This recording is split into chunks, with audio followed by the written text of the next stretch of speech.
Hi friends, welcome to my kitchen and to my first attempt at a cooking video. It's been almost 2 years since I started putting pictures of food and recipes on Facebook, and that's been really fun, a great way to connect with people, a great way to share my love of cooking and baking with other people, because that is a way that I like to show love to my husband, my family, my friends, neighbors, students, coworkers, whatever. I love to cook and bake for other people and try new recipes, usually nothing fancy, but things that are delicious, things that are filling, things that are good for your body, or maybe they're just good for your soul.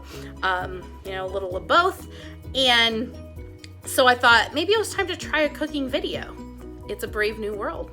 So I'm gonna give it a try. And what I'm gonna do today is nothing new. I've seen a lot of videos out there on YouTube, on Facebook, on TikTok of people making kind of soft dinner rolls, but they have cheese inside of them. And then when you open them up, you get this nice, satisfying cheese pull. And I thought, well, I could probably do that.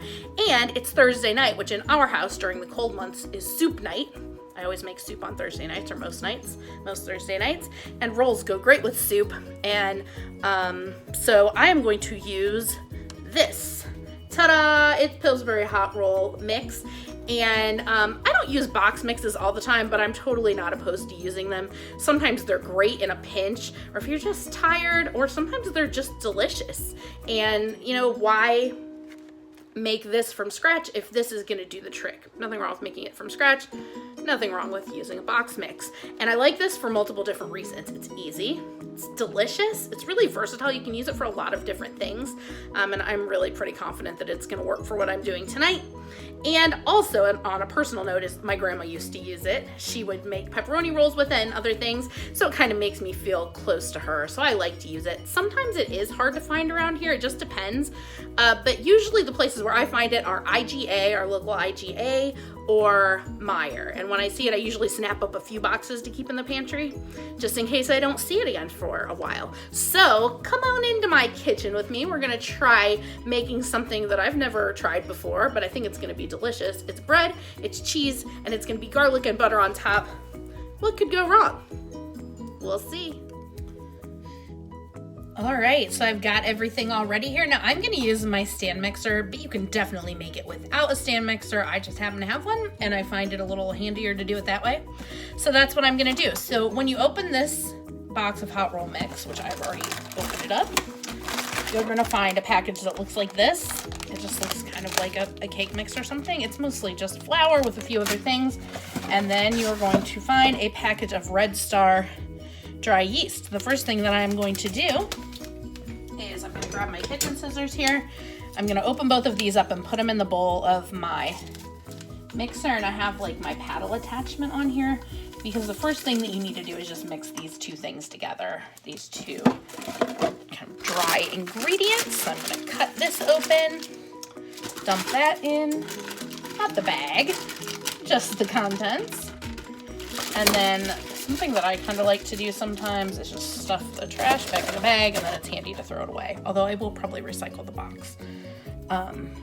And then the instructions are right on the back, and it's pretty easy to do. So I'm just gonna go ahead and turn this on, give it a little bit of a whirl just for a few seconds to mix that up.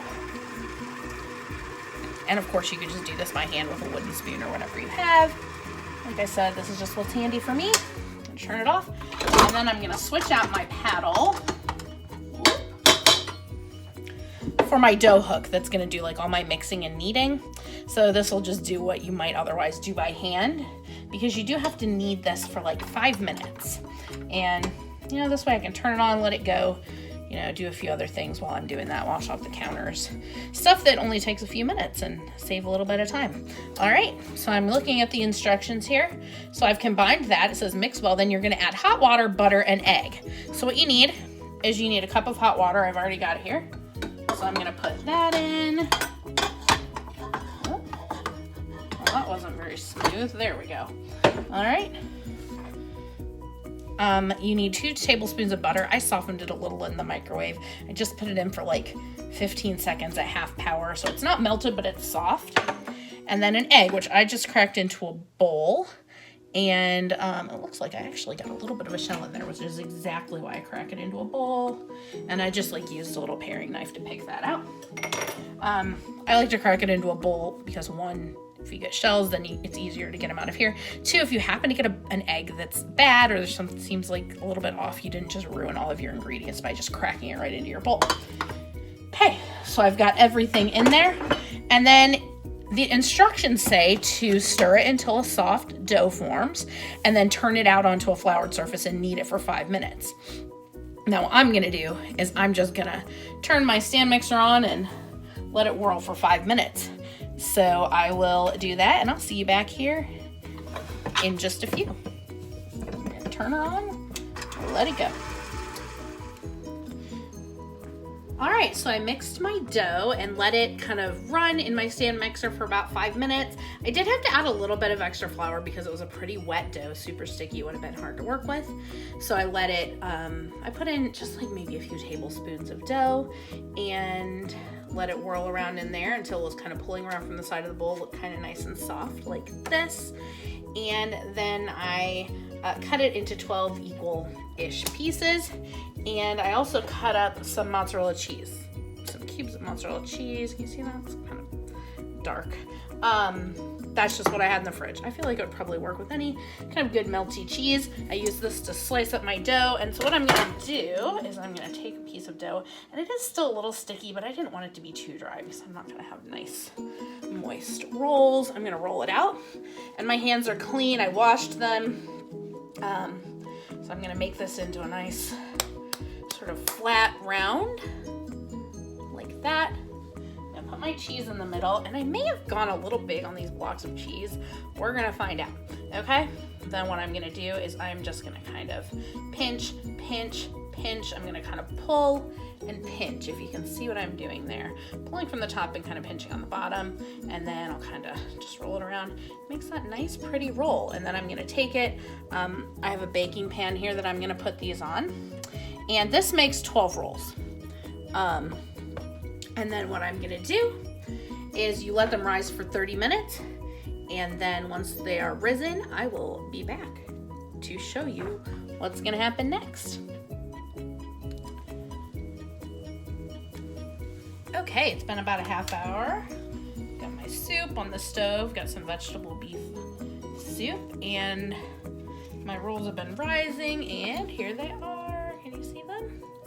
Nice and puffy. They're not all exactly the same size, but that's really fine. So what I'm gonna do is I've preheated the oven to 350. I'm going to bake them for like 16 to 18 minutes, and as soon as they come out, I'm gonna brush them with a little bit of melted butter with some parsley and garlic powder in it, and then we'll take a look and see how they are. And I'm really hoping that the cheese doesn't explode out. Hopefully I sealed them up good. All right. And the rolls are out of the oven. I brushed them with butter. We've got soup bubbling here. Also, you can see I have some cookies lined up back there, some chocolate cookies that I'm gonna frost here after a bit. But what we're here to see is the rolls, and they look beautiful. Look at that. Oh, they're sliding all over. 4 of them did have some cheese explode out of them. You know, you win some, you lose some. That's okay. They're still gonna be delicious, but they're still pretty hot. And so what I'm gonna do is pick one up that did not explode and see if I get that good cheese pull that I've been hoping for. Oh, that's really hot. Okay. So are you ready? You ready? Okay. Oh, it's hot. Super, super hot. And oh yeah, it's exactly what I was looking for, and I'm gonna try it. Is it good? I mean, it's bread and cheese and butter. I'm sure it's good.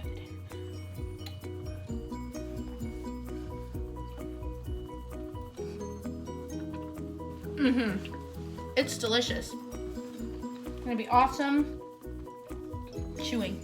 It's gonna be awesome with our vegetable soup.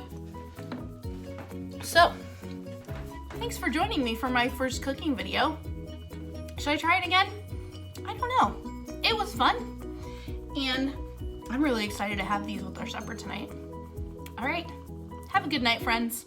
God bless. See you soon.